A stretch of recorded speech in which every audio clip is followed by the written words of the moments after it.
Hello everyone. I'm going to quickly go over some things with Planning Center. So at this point, you should have received an email to set up a password with Planning Center. This is how I schedule people for services, and it's also a way that you can access resources to practice to prepare for said services. With that being said, I'm starting here at My Schedule tab. So from here, you can see the requested dates, as well as the dates you have already accepted. You may have accepted on the email, you may have accepted it from here. Either way, it's the same result. If for whatever reason something comes up and you have to decline a date, you can easily scroll over the position and the date and just hit decline. I do ask, as we get closer to the date, you do your best to communicate to me. So shoot me a text, maybe even a phone call, just so I can be sure to find somebody to replace you, and then also make sure everything's okay. From here, you can also add in blockout dates. So if you know you're going to be gone a certain day, so for me, April 3rd is my birthday. Let's say I'm having a B-Day bash. I might add that as a date that I do not want to be scheduled. Generally speaking, looking if you're on the adults team, you only really have to worry about blocking out Sundays. For the youth team, Wednesdays. I don't expect you to block out every possible date imaginable.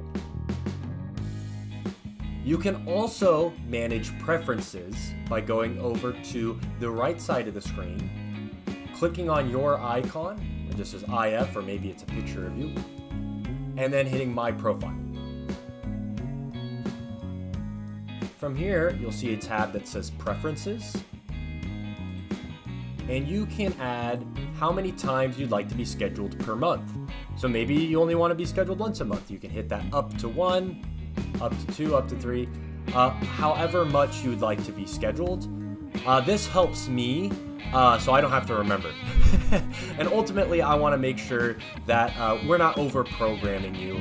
So this is just a helpful tool for both of us. Now, let's say you're scheduled a date. Here I got March 30th pulled up here. When you access the service, you can see the songs, the order, heck, you can even see the sermon, as well as the band you're playing along with. Now, to practice each of these songs, you can simply select, let's say, What I See, and you'll see a few things here. So first off, you'll notice this thing that says BPM. BPM stands for beats per minute. That's going to be our tempo for the song. So in this case, our tempo is 148 beats per minute. Below it, you can see there's all of this jibber jab: intro, refrain times 2, verse 1, verse 2. This is going to be the arrangement we play on Sunday. Be aware, there is no way for me to update the recording to match exactly what we're going to be doing for service. So this is your best friend. This is going to be the truth right here. To access chord charts, we'll just hit File simply. And you'll see a link that says chord chart. You'll see one that says chord chart capo 4. Maybe it'll be a different number of capo. That's only for acoustic guitarists. So if you're playing any other instrument, bass, piano, keys, you do not need to worry about that one. You can just hit the regular old chord chart. And for our vocalist, you might find the chords to be distracting. There is also one up top that just says lyrics. Something to know about the chord charts: they also do not match the arrangement we're doing on Sunday. Unless the arrangement we're doing Sunday happens to match the recording, it won't be exact. It'll be pretty darn close. You should be fine to practice along with it. More than anything, it's something to be aware of. Sometimes we'll play songs in different keys than the original. So in this case, with What I See, we play it in the key of B. You can see, provided is the original mix in C. If you're practicing on an instrument or voice other than drums, I highly recommend you scroll down till you find the one that says Original Mix Transposed. This is digitally moved to the key of B. So when you're practicing along with it, you're practicing in the key we're playing it or singing it on Sunday. Other than that, you have all of the individual instrument tracks. So if you're curious, hey, what did the pros do on my instrument? This is a great practice resource. Be aware this is also transposed. So in this case, this is all in the key of B. So you're good to practice along with any of this goodness down here. Okay, that pretty much does it for Planning Center. In the next part of the video, I'm going to briefly talk about Multitracks. Alright everyone, so now for the second component that goes hand in hand with Planning Center, Multitracks. So we've talked about these practice tracks we have on Planning Center. Now when you access Planning Center, you may hit one and it gives a message saying something along the lines of contact your administrator to give you permission to listen to this song. When you get that message, just reach out to me and we can get you set up. You should receive an email from Multitracks to set up a password. Once you have done that, I can then give permission for you to access our entire practice library. So that will open up all of these tracks listed here on Planning Center. But also, if for whatever reason you're looking for some more resources to practice with, you can go on the website.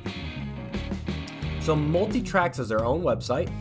It'll bring you straight to this library, which includes all of the songs that we have scheduled using Multitracks so far at Boulder Mountain.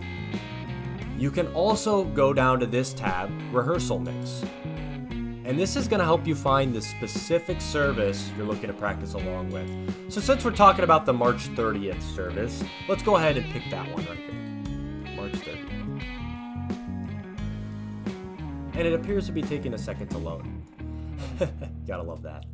Okay, so from here, we have the 4 songs we have scheduled on our Planning Center service. And you can simply click and access all of these different parts. So I find this part especially useful for drummers. So let's go ahead and let's just say I'm playing drums on the 30th. We'll go down to percussion. There you go. There's your drum part. All right. Now, sometimes if you're scheduled on percussion, songs will have auxiliary percussion parts here as well to practice along with. For this song, it looks like we're just limited to drums. Okay, so I can hit this drum part, and it's going to play the isolated drums with click track. So in other words, everything taken out except for drums. You'll kind of hear some of the guitar, you'll kind of hear some of the vocals, but the drums are boosted. Now let's say you want to play drums along with the song, and maybe you don't want the previous recording drums getting in your way. We can hit this little button here called minus mix, and that's going to do the opposite, where now it's going to boost everything else and take the drums out of the mix. So when you're practicing along, you're the drummer. You're making the decisions. This is available for all the instruments listed here. So you can do the same with bass, with guitar, with keys, with vocals. So however that helps you, this is a resource really to help you better prepare for Sunday. All right, so that about does it for our Planning Center and Multitrack practice resources. If you have any issues, you have any questions, you can always reach out to me or Cass. We are happy to help you. With that being said, take care.